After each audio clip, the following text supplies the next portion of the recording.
अक्सर हम सुनते हैं आर्थिक तरक्की और बेहतर जीवन स्तर के वादों के बारे में, लेकिन ज़मीनी हकीकत कई बार बिल्कुल अलग होती है। सवाल ये उठता है कि क्यों मुट्ठी भर लोगों के हाथों में ही इतनी सारी दौलत जमा हो जाती है, जबकि एक बड़ा तबका मतलब आम इंसान अपनी बुनियादी ज़रूरतों के लिए भी संघर्ष करता रहता है। आज हम एक ऐसी ही कह सकते हैं एक वैकल्पिक आर्थिक सोच पर थोड़ी गहराई से चर्चा करने वाले हैं। ये है विकेंद्रीकृत अर्थव्यवस्था यानी डिसेंट्रलाइज्ड इकोनॉमी। और ये विचार श्री प्रभात रंजन सरकार के प्राउट मतलब प्रोग्रेसिव यूटिलाइजेशन थ्योरी सिद्धांत का एक हिस्सा है।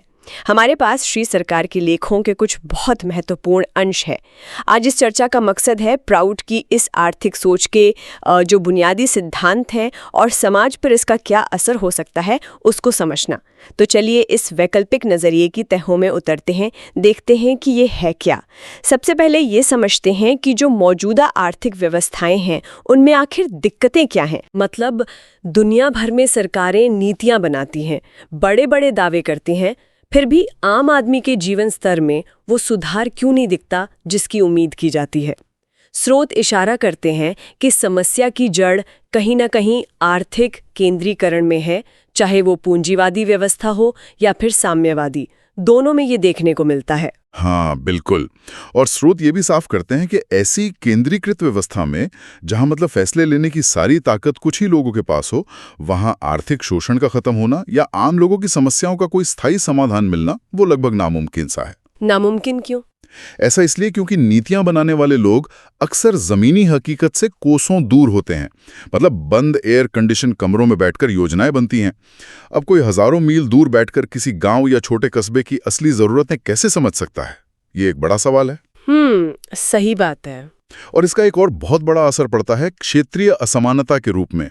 स्रोत में उदाहरण भी दिए हैं, जैसे कलकत्ता और बाकी पश्चिम बंगाल के बीच प्रति व्यक्ति आय का अंतर, या फिर पंजाब और हरियाणा की तुलना में उड़ीसा जैसे राज्यों की आय में भारी अंतर। हाँ, ये तो दिखता है। बिल्कुल। इसी तरह दिल्ली जैसे महानगर और मान लीजिए पुरुलिया जैसा कोई पिछड़ा ग्रामीण इलाका, उनके जीवन स्तर में जमीन आसमान का फर्क है। ये सब केंद्रीकरण का ही सीधा नतीजा है, जहां विकास कुछ चुनिंदा जगहों पर सिमट कर रह जाता है और बाकी बड़े इलाके पिछड़ते चले जाते हैं। ये असमानता तो वाकई चिंताजनक है। तो फिर इसका हल क्या है? क्या स्रोत इससे निकलने का कोई रास्ता सुझाते हैं? हाँ बिल्कुल। स्रोत इसी समस्या के हल के तौर पर विकेंद्रीकृत अर्थव्यवस्था का मॉडल पेश करते हैं। अच्छा, तो ये विकेंद्रीकृत अर्थव्यवस्था ये आखिर है क्या? इसका मूल विचार क्या है? क्या ये सिर्फ मतलब सत्ता को नीचे तक बांटने की बात है? नहीं, ये उससे कहीं ज्यादा गहरा बदलाव है। इसका सबसे बुनियादी सिद्धांत जो है वो ये कि उत्पादन मुनाफे के लिए नहीं होना चाहिए। मुनाफे के लिए नहीं तो फिर किस लिए? बल्कि लोगों की जरूरतों को पूरा करने के लिए, यानी खपत, कंजम्पशन के लिए होना चाहिए। स्रोत इस बात पर बहुत जोर देते हैं कि आर्थिक योजना ऊपर से थोपी न जाए, बल्कि सबसे निचले स्तर से शुरू हो, गांव या ब्लॉक के स्तर से। इसमें स्थानीय लोगों के अनुभव, उनकी अपनी जरूरतें और उनके ज्ञान का इस्तेमाल होना चाहिए। और लक्ष्य सिर्फ पैसा कमाना या जीडीपी बढ़ाना नहीं है। लक्ष्य है सर्वांगीण कल्याण, मतलब ऑलराउंड वेलफेयर, जिसमें आर्थिक सुरक्षा तो हो ही, साथ में लोगों का मानसिक और आध्यात्मिक विकास भी शामिल हो।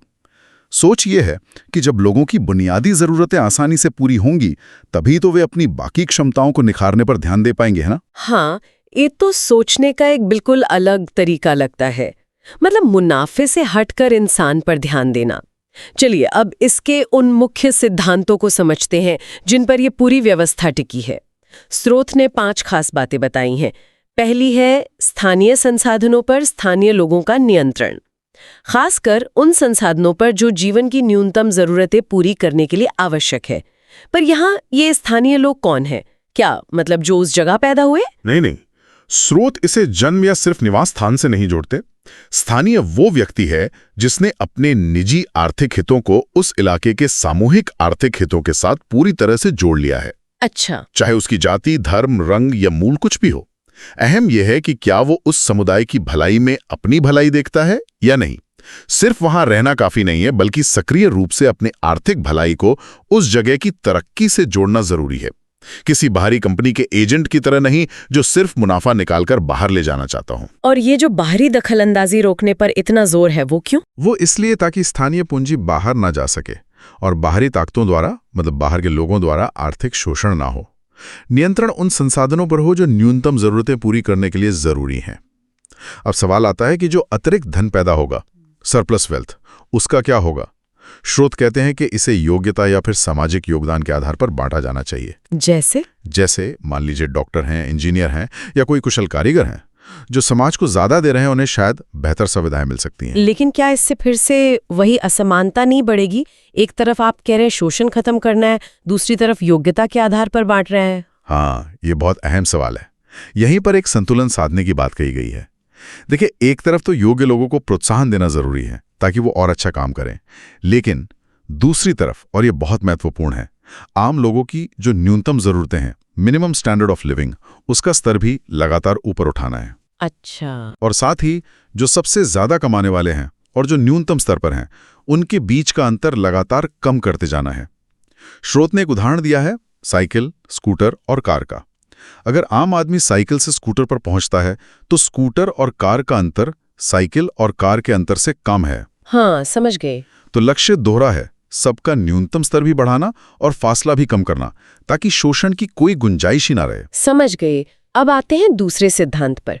उत्पादन मुनाफे के लिए नहीं बल्कि खपत के लिए, यानी चीजें इसलिए बने क्योंकि लोगों को उनकी जरूरत है, न कि इसलिए कि उनसे बस बेतहाशा मुनाफा कमाया जा सके। इससे जमीनी स्तर पर क्या बदलेगा? इसका सीधा असर ये होगा कि उत्पादन स्थानीय जरूरतों के हिसाब से होगा। जो चीजें बनेंगी वो स्थानीय बाजार में ही बिकेंगी, तो पैसा स्थानीय अर्थव्यवस्था में ही घूमेगा। इससे क्या होगा कि बाहरी बाजारों के उतार चढ़ाव का असर कम होगा और अर्थव्यवस्था ज्यादा स्थिर, स्टेबल रहेगी। इसे लोगों की खरीदने की क्षमता यानी परचेजिंग कैपेसिटी में लगातार बढ़ोतरी से भी जोड़ा गया है। जब पैसा स्थानीय स्तर पर घूमता है और जरूरत के हिसाब से चीजें बनती हैं, तो धीरे धीरे सभी की खरीदने की क्षमता बढ़ती है।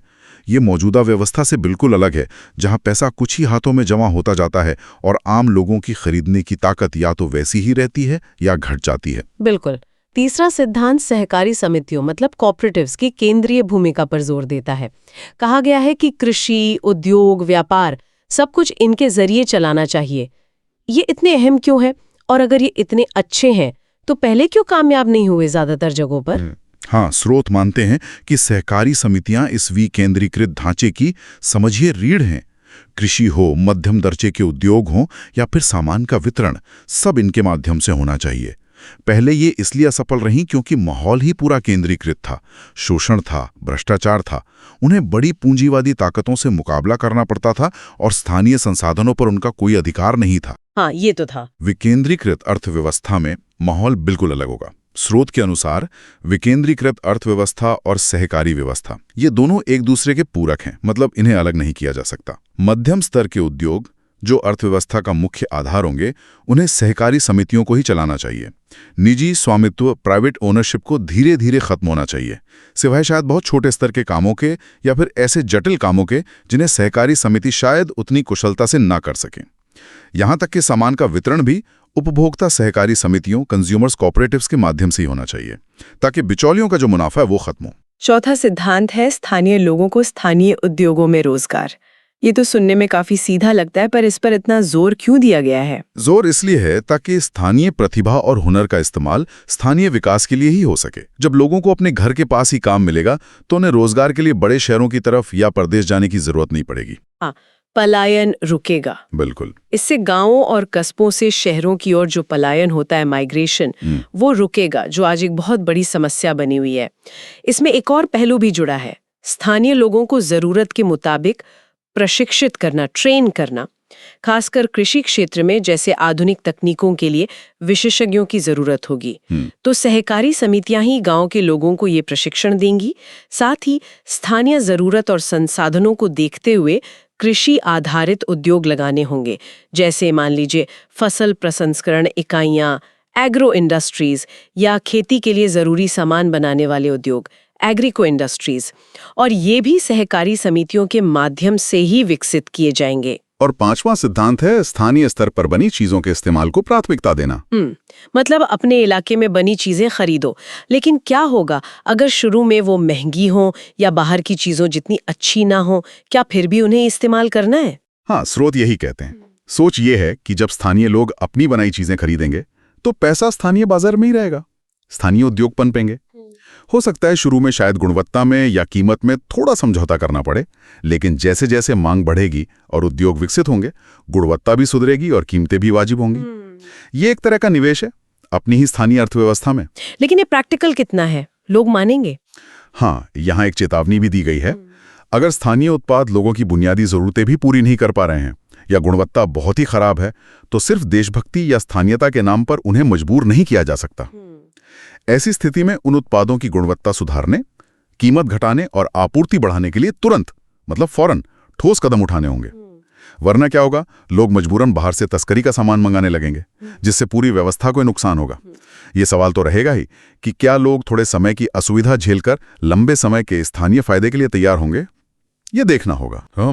ये पांचों सिद्धांत मिलकर तो एक पूरी नई तस्वीर बनाते दिख रहे हैं।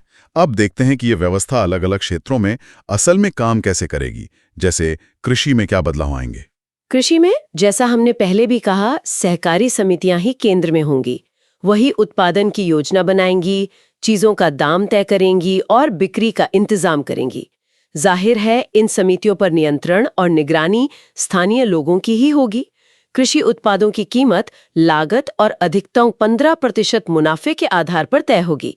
इससे ये होगा कि किसानों को उनका हक भी मिलेगा और उपभोक्ताओं पर ज्यादा बोझ भी नहीं पड़ेगा। और एक और बात, कृषि को उद्योग के बराबर का दर्जा मिलेगा ताकि उसे जरूरी संसाधन और ध्यान मिल सके। और उद्योगों के बारे में क्या बड़े बड़े कारखाने लगेंगे या? उद्योगों में संतुलित विकास पर जोर है। मतलब ऐसा ना हो कि एक इलाका पूरी तरह औद्योगिक बन जाए और दूसरा बिल्कुल पिछड़ जाए। उद्योगों को 3 श्रेणियों में बांटा गया है: प्रमुख, की, मध्यम, मीडियम और लघु, स्मॉल। प्रमुख उद्योग जैसे बिजली उत्पादन या खनन, जो पूरे क्षेत्र के लिए जरूरी हैं, उन्हें स्थानीय सरकार चलाएगी, और वो भी ना लाभ ना हानि के सिद्धांत पर। अच्छा, इससे क्या फायदा होगा? फायदा ये होगा कि इन उद्योगों से मिलने वाली सेवाएं जैसे बिजली बाकी उद्योगों को, खासकर कुटीर उद्योगों को, बहुत सस्ती मिलेंगी।